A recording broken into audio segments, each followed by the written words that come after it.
Assalamualaikum warahmatullahi wabarakatuh. Alhamdulillahirabbil wassalatu wassalamu ala asyrofil anbiya'i wal mursalin sayyidina wa maulana Muhammadin wa ala alihi washabihi wasallam. Pertama-tama mari kita panjatkan puji syukur atas kehadirat Allah Subhanahu wa taala yang telah memberikan rahmat dan hidayahnya sehingga kita dapat menyelesaikan makalah ini dengan baik. Tak lupa pula salawat serta salam kita kirimkan kepada Nabi besar Nabi Muhammad SAW, Nabi yang telah membawa kita dari jalan kegelapan ke jalan yang terang benderang. Baiklah, untuk mempersingkat waktu, kami dari kelompok 6, saya Putri Indah Marani Duda dengan NIM 20211017. Saya Nadia Azhara Bahdar, NIM 20211020. Akan mempresentasikan makalah kami yang berjudul Pembagian Hadis berdasarkan jumlah jalur periwayatnya dengan dosen pengampu Bapak Dr. Muhammad Imran, LC MTHI. Bab 1. Pendahuluan. Latar belakang. Para ulama hadis berbeda pendapat tentang pembagian hadis ditinjau dari aspek kuantitas atau jumlah perawi yang menjadi sumber berita. Di antara mereka ada yang mengelompokkan menjadi 3 bagian, yakni hadis mutawatir, hadis masyhur, dan hadis ahad. Ada juga yang membaginya menjadi 2, yakni hadis mutawatir dan hadis ahad. Ulama golongan pertama menjadikan hadis masyhur berdiri sendiri, tidak termasuk ke dalam hadis ahad. Ini dilandasi oleh sebagian ulama usul seperti diantaranya Abu Bakar Al-Jassas dari 305 sampai 370 Hijriah. Nah, sedangkan ulama golongan kedua diikuti oleh sebagian besar ulama usul atau usuliun dan ulama kalam atau mutakalimun. Menurut mereka, hadis masyhur bukan merupakan hadis yang berdiri sendiri, tetapi hanya merupakan bagian dari hadis ahad. Mereka membagi hadis ke dalam 2 bagian, yaitu hadis mutawatir dan hadis ahad. B. Rumusan masalah. Yang pertama, apa itu hadis mutawatir, dan yang kedua, apa itu hadis ahad. C. Tujuan makalah. Nah, yang menjadi tujuan dalam makalah ini yaitu agar kita dapat mengetahui bagaimana pembagian hadis berdasarkan jumlah jalur periwayatnya, termasuk hadis mutawatir dan hadis ahad. Bab 2. Pembahasan. Hadis mutawatir. 1. Pengertian hadis mutawatir. Secara etimologi, kata mutawatir berarti mutatabi atau beriringan tanpa jarak. Dalam terminologi ilmu hadis, ia merupakan hadis yang diriwayatkan oleh orang banyak dan berdasarkan logika atau kebiasaan. Mustahil mereka akan sepakat untuk berdusta. Periwayatan seperti itu terus-menerus berlangsung semenjak tabaqat yang pertama sampai tabaqat terakhir. Seperti redaksi berikut yang artinya, hadis yang didasarkan pada panca indera atau dilihat dan didengar yang diberitakan oleh segolongan orang yang mencapai jumlah banyak yang mustahil menurut tradisi mereka sepakat bohong. 2. Syarat hadis mutawatir. Yang pertama, hadis mutawatir harus diriwayatkan oleh sejumlah besar perawi dan dapat diyakini bahwa mereka tidak mungkin sepakat untuk berdusta. Ulama berbeda pendapat tentang jumlah minimal perawi. Al-Qadi Al-Baqilani menetapkan bahwa jumlah perawi hadis mutawatir sekurang-kurangnya yaitu 5 orang. Alasannya karena jumlah nabi yang mendapat gelar ulul asmi sejumlah 5 orang. Sedangkan Al-Istihari menetapkan minimal 10 orang karena 10 itu merupakan awal bilangan banyak. Demikian seterusnya sampai ada yang menetapkan jumlah perawi hadis mutawatir sebanyak 70 orang. Yang kedua, adanya keseimbangan antara perawi pada tabaqat pertama dan tabaqat berikutnya. Keseimbangan jumlah perawi pada setiap tabaqat merupakan salah satu persyaratan. Yang ketiga, berdasarkan tanggapan panca indera. Berita yang disampaikan para perawi harus berdasarkan panca indera. Artinya harus benar-benar dari hasil pendengaran atau penglihatan sendiri. Oleh karena itu, apabila berita itu merupakan hasil renungan, pemikiran, atau rangkuman dari suatu peristiwa lain atau hasil istinbat dari dalil yang lain, maka tidak dapat dikatakan sebagai hadis mutawatir. 3. Macam-macam hadis mutawatir. Yang pertama, hadis mutawatir lafzi, yaitu hadis yang diriwayatkan dengan lafaz dan makna yang sama, serta kandungan hukum yang sama. Contoh mutawatir lafzi yaitu man kadzdzaba alayya muta'ammidan falyatabawa maq'adahu minan nar, yang artinya barang siapa yang mendustakan atas namaku maka hendaklah bersiap-siap bertempat tinggal di neraka. Hadis riwayat Al-Bukhari, Muslim, Ahmad, At-Tirmizi, An-Nasai, dan Abu Daud. Menurut Ibnu As-Salah, Hadis tersebut diriwayatkan lebih dari 70 orang sahabat. 10 diantaranya para sahabat yang digembirakan oleh Nabi masuk surga. Bahkan An-Nawawi dalam Syarah Muslim memberitakan bahwa jumlah perawi mencapai 200 orang sahabat. Tetapi hal tersebut dibantah oleh Al-Iraqi karena jumlah itu termasuk hadis kemutlakan bohong. Pendapat yang lebih kuat adalah pendapat yang pertama.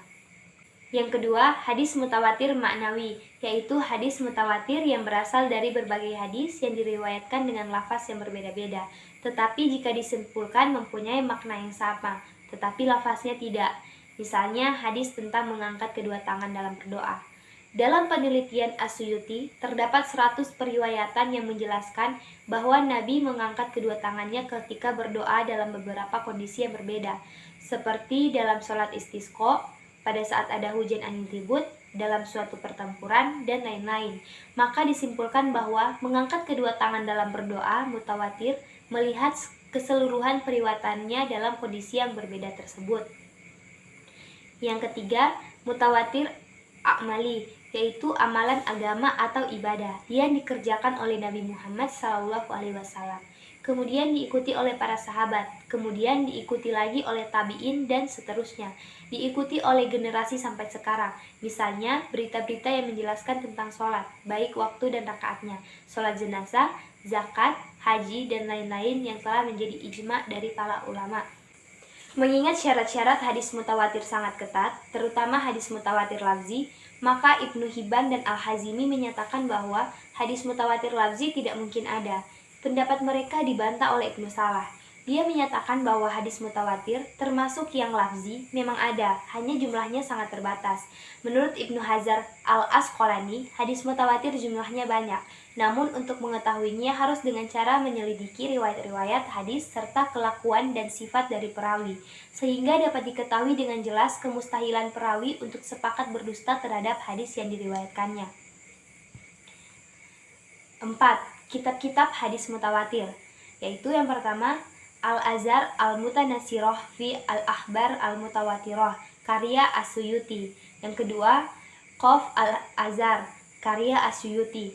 Yang ketiga Nazm Al-Mutanasir min Al-Hadis Al-Mutawatir karya Muhammad bin Ja'far Al-Katani.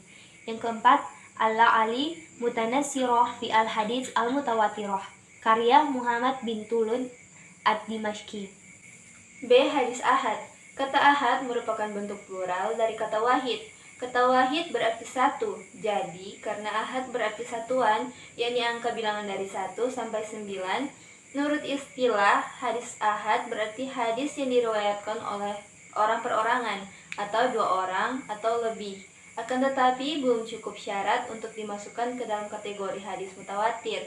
Artinya, hadis ahad adalah hadis yang jumlah perawinya tidak sampai pada tingkatan mutawatir. Pada hadis ahad ada 3 macam, yaitu hadis masyhur, hadis aziz, dan hadis gharib. 1. Hadis masyhur. Secara bahasa, masyhur diartikan tenar, terkenal, dan menampakkan. Dalam istilah hadis masyhur terbagi 2 macam, yaitu 1. Masyhur istilahi, yaitu hadis yang diriwayatkan oleh 3 orang atau lebih pada setiap tingkatan atau tabaqah, pada beberapa tingkatan sanad, tetapi tidak mencapai kriteria mutawatir. Yang kedua, masyhur ghair istilahi, yaitu hadis yang populer pada ungkapan lisan atau para ulama tanpa ada persyaratan yang definitif. Artinya, hadis yang populer atau terkenal di kalangan golongan atau kelompok orang tertentu, sekalipun jumlah periwayat dalam sanad tidak mencapai 3 orang atau lebih. Contoh hadis masyhur yang populer di kalangan ulama fikih saja, yaitu Abghadul halal ilallahil talaq, yang artinya halal yang dimurka Allah adalah talak. Hadis riwayat Al-Hakim. Yang kedua, hadis aziz. Secara bahasa, aziz diartikan langka, sedikit, dan kuat. Karena sedikit atau langkahnya atau terkadang posisinya menjadi kuat ketika didatangkan sanad lain. Hadis aziz adalah hadis yang diriwayatkan oleh 2 orang perawi pada seluruh tingkatan atau tabakat sanad atau walaupun dalam satu tingkatan sanad saja. Misalnya di kalangan sahabat hanya terdapat 2 orang yang meriwayatkannya, atau hanya di kalangan tabi'in saja yang terdapat 2 orang perawi, sementara di kalangan sahabat hanya terdapat 1 orang saja. Jadi, pada salah satu tingkatan sanad hadis tersebut didapatkan tidak kurang dari 2 orang perawi atau 1 tingkatan sanad yang terdiri dari 2 orang. Yang ketiga, hadis gharib. Secara bahasa berarti sendirian, terisolir, jauh dari kerabat, perantau asing, atau sulit dipahami. Dari segi istilah, yaitu hadis yang berdiri sendiri, seorang perawi di mana saja tingkatan tabaqah daripada beberapa tingkatan sanad. Hadis gharib terbagi 2, yaitu yang pertama gharib mutlak, seperti huwa ma kanatil ghorabah fi asli sanadihi wa asli sanadi huwa tarafu alladzi fihi sahabi, yang artinya hadis yang gorobahnya atau perawinya 1 orang terletak pada pokok sanad. Pokok sanad adalah ujung sanad, yaitu seorang sahabat. Yang kedua, gharib nisbi atau relatif, yaitu makanatil gorobah fi asna'i sanadi, yaitu hadis yang terjadi gorobah atau perawinya 1 orang di tengah sanad. Kata nisbi memberikan makna bahwa gorobah terjadi secara relatif atau dinisbatkan pada sesuatu tertentu, tidak secara mutlak. Ada 2 macam gharib nisbi, yaitu yang pertama muqayyad bi'at-siqah, yaitu keghariban perawi hadis dibatasi pada sifat ketsiqaan seorang atau beberapa orang perawi saja. Yang kedua, muqayyad bi'al-balad, yaitu hadis yang hanya diriwayatkan oleh suatu penduduk tertentu, sedangkan penduduk yang lain tidak meriwayatkannya. Bab 3, penutup.